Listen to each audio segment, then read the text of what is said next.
Hello and welcome back to another video. Today I'm going to be showing you how you can use your McDonald's coupons on app.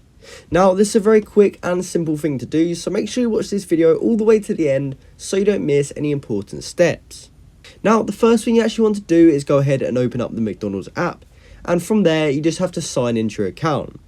Once you've done that, you can go in the bottom right corner and click more, and then we want to look for the option that says scan vouchers, as this is the same thing as a McDonald's coupon. So we simply click on that. If you are 18 or older, you can click this, and then you also want to read and agree to the terms and conditions and privacy statement.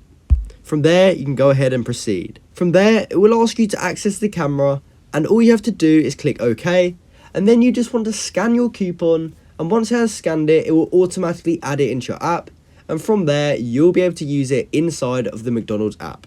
So that is exactly how you can use McDonald's coupons on app. I hope you found this video helpful, and if you did, please comment down below to say it helped you out, and like and subscribe to see more content like this. Thanks for watching.